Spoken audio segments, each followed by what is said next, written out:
Lograr llevar 9 plantas desde la semilla hasta el día del corte en menos de 3 meses terminó convirtiéndose en uno de los cultivos más desafiantes que me ha tocado documentar. La idea era simple: reducir la fase vegetativa al mínimo y comprobar si la rapidez castiga la calidad. Para este ciclo elegí Elixir, una genética de World Breeders que nace del cruce entre Pink Truffle y Fizzy Gum, y que con una floración de entre 7 y 8 semanas era la candidata perfecta. Mi plan era poner a prueba estas 9 plantas en la carpa, pero el clima me pasó factura. Un invierno muy helado me jugó en contra, llenándome de complicaciones y llevando todo el ciclo al límite del estrés. ¿Cómo logró esta genética aguantar estas condiciones? En el video de hoy les cuento todos los detalles, los ajustes que tuve que hacer y los enormes aprendizajes que también me dejó este nuevo ciclo de cultivo. Antes de empezar, les informo que este video es estrictamente educativo y documenta un proceso de observación botánica, amparado en la política ETSA de YouTube. No se promueve el consumo, la venta ni la fabricación de ningún tipo de sustancia. Recuerden siempre informarse y respetar las leyes de su país. Del pack original decidí cultivar solo 9 y guardar la 10ª semilla para mi colección personal. Y es que esta variedad es una edición especial ligada a una experiencia en Medellín, Colombia, donde algunas personas van a poder ver en vivo todo el proceso de creación de estas genéticas. Como buscaba un cultivo súper rápido con fotoperiódicas, opté por saltarme las podas y los entrenamientos en la etapa vegetativa, evitando cualquier estrés y buscando el máximo desarrollo. De hecho, mi primera intervención real fue recién entrando en la 2ª semana de floración. El gran reto acá era lidiar con la variabilidad de usar semillas. Cada ejemplar tiene su propio ritmo, su estructura y su vigor. Y si no controlamos a tiempo estas diferencias en estaturas, terminamos desaprovechando la luz y el espacio de la carpa. Teniendo claro el objetivo, usar varias plantas de tamaño pequeño para acelerar la cosecha al máximo, partí poniendo las 9 semillas en macetas de tela de 3,5 litros en un sustrato de fibra de coco y perlita. Al decidir no tocarlas durante el vegetativo, simplemente esperé a que rondaran los 15 a 20 centímetros para cambiarles el fotoperíodo de 18:6 a 12:12. Tenía clarísimo que al entrar en floración iban a pegar un buen estirón, pudiendo duplicar o triplicar su tamaño. Así que la fase inicial debía ser súper corta para que no se me descontrolara.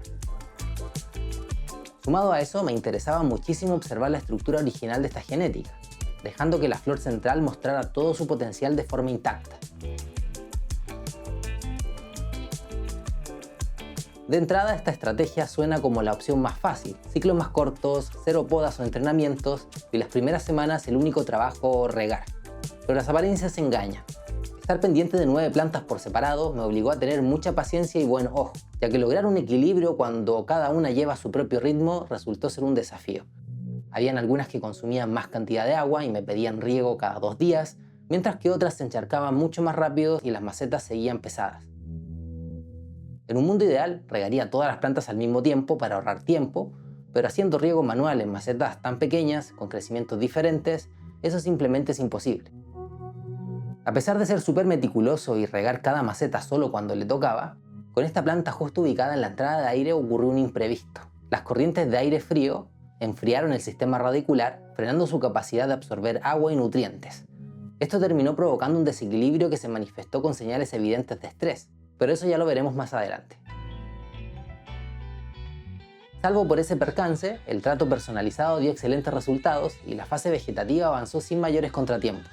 De todas formas, hubo 3 ejemplares que desde muy temprano marcaron la diferencia, mostrando troncos más robustos, follaje más ancho y una energía brutal. Le puse especial ojo a esta planta en particular, que de hecho terminó siendo la más alta, ya que desde las primeras semanas presentía que la altura de esta planta me iba a dar bastante trabajo. El vegetativo pasó volando, literal. Les terminé dando exactamente 22 días. Al cambiar el fotoperíodo a 12 horas de luz y 12 horas de oscuridad, preferí no tocarlas durante las primeras semanas de transición para que asimilaran bien el cambio hormonal. Durante los primeros días de floración pegan un estirón tremendo. La distancia entre los nudos aumenta, las ramas se endurecen para aguantar el crecimiento vertical y se forman los primeros estigmas blancos. Básicamente empiezan a armar la estructura final que van a mantener hasta el momento de la cosecha. Recién en el día 14 de floración decidí meter mano. Hasta este punto la carpa era bastante caótica, con cada ejemplar desarrollándose a su propio ritmo. Y ahí fue cuando la diferencia de estatura quedó marcada. Las 3 que venían con más fuerza desde el vegetativo se dispararon por encima de las demás.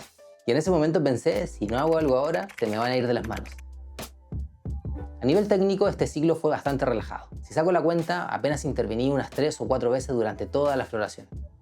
Para controlar a las plantas más altas, apliqué la vieja y confiable técnica Super Cropping.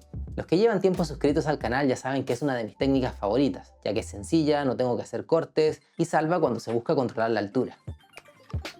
Básicamente apreté con mucha suavidad el tallo central hasta sentir que las fibras por dentro cedían, ese pequeño crujido donde la rama se dobla pero no se quiebra, y con eso logré emparejar bastante. Luego de eso hice poda de bajos o lollipopping para limpiar las zonas bajas y fui quitando algunas de las hojas más grandes. La meta era canalizar toda la fuerza hacia las puntas principales y no desperdiciar iluminación en ramas bajas y follaje que solo hace sombra y empeora la circulación de aire, que además esto arriesga plagas y hongos que sobre todo en invierno son especialmente peligrosos. En este punto hice algo que a simple vista puede parecer extraño. Instalé una red de forma provisoria. El fin era darle un punto de apoyo a los 3 ejemplares a los que les había aplicado Super Cropping. Fue una medida transitoria y apenas noté que se había formado el callo en los tallos y las puntas ya se sostenían firmes por su cuenta, la altura quedó mucho más pareja y pude sacar la red de la carpa sin ningún inconveniente. Para compensar a las plantas que quedaron más bajas, usé unas cajas y unas cuñas improvisadas bajo las macetas para subirlas un poquito. La idea acá era lograr que todas las puntas quedaran a una altura similar, asegurando que la luz se repartiera pareja y ninguna se quedara atrás por falta de potencia. Eso sí, les cuento un detalle. Pasado unos días desde que apliqué el Super Cropping, una de las plantas volvía a estirarse y estaba rebelde y le terminó sacando varios centímetros de ventaja al resto. Pero como ya estaba avanzado en la floración, preferí no meterle más mano para no frenar su desarrollo. La solución fue dejarla en una de las esquinas de la carpa, donde la intensidad es mucho más suave, evitando que sufriera por estrés lumínico. Gracias a esto también tuve margen para bajar un poquito más el LED y de esta forma logré que las puntas de las plantas ubicadas en el medio de la carpa recibieran un poco más de 900 ppfd, aprovechando la iluminación al máximo posible. El dolor de cabeza más grande de este siglo terminó siendo el clima. Me tocó atravesar un invierno bien helado, con madrugadas donde el frío golpeaba fuerte y las mínimas caían a los 10 grados Celsius. Por lo general, en invierno suelo mantener 2 carpas funcionando al mismo tiempo para que el calor se compense y el ambiente sea más estable. Pero como venía de cortar la cosecha de Tropic Hem, me tocó trabajar con una sola carpa encendida durante casi toda la floración. Estas heladas provocaron que el ritmo de riego fuera bastante irregular, y es que cuando el sistema radicular pasa frío, la planta reacciona bloqueando los estomas para retener humedad, frena su transpiración y se pone en un modo de supervivencia. Todo esto lo detecté al medir el agua que escurre por debajo de las macetas. En el caso de esta planta en particular, el pH del sustrato se me disparó sobre 6,8 durante las primeras semanas de floración. Esto generó una retención de sales en las macetas, lo que terminó derivando en un ligero bloqueo de nutrientes. En los comentarios de la versión anterior de este video y en mis redes sociales alcancé a leer a varios preguntando qué línea de fertilizantes usé en este ciclo. No lo mencioné de entrada porque al estar hablándoles de medir la EC, ajustar el pH y controlar el run-off o el agua del drenaje, ya se da por sentado que estoy usando nutrición mineral o biomineral como fue en este caso. También vi mucha curiosidad sobre las marcas exactas que utilicé, pero si les soy sincero, ustedes han visto lo difícil que es mantener este canal a flote. Ya tenemos más de 1 millón de suscriptores, estamos lidiando constantemente con el baneo y con las restricciones, por lo que regalar publicidad a estas alturas no es viable para sostener el proyecto. Sin embargo, para los que realmente quieren ir al detalle, en mi curso de cultivo hablo sobre fertilizantes comerciales, desgloso tablas de riego y profundizo en estos aspectos. Además, ahí encontrarán todos mis videos que han sido bajados, con los detalles específicos de todos los productos utilizados en cada uno de los cultivos. Les dejo el enlace en la descripción. Las señales de estrés no tardaron en asomarse. Apenas arrancando la etapa de floración, ya empezaba a notar ramas y peciolos de una tonalidad púrpura. Esa es la típica respuesta cuando el frío intenso impide que el sistema radicular absorba elementos clave como el fósforo y el magnesio. La planta que tenía ubicada justo enfrente de la entrada de aire fue la que se llevó la peor parte. Para manejar el problema, cerré esa entrada de ventilación lateral y así evité que el aire frío le diera de lleno en la zona radicular. Como el flujo de aire igualmente es importante, dejé el cierre de la carpa entreabierto para garantizar una renovación de aire constante, pero sin corrientes frías apuntando directamente a las macetas. A partir de ahí, me tocó hacerle un seguimiento exhaustivo al cultivo. No quería arruinar la oportunidad de sacarle un buen provecho a esta genética. Fui milimétrico con la frecuencia de riego, me aseguré de que el agua con nutrientes estuviera siempre a una temperatura templada, revisé el agua que escurre en cada pasada y obviamente le puse doble atención a la que venía más tocada. Gracias a estos cuidados, la situación no pasó a mayores, porque logré leer los síntomas y meter mano rápido para estabilizar los parámetros. La planta más afectada recuperó el ritmo y siguió engordando con todo durante las últimas semanas de floración.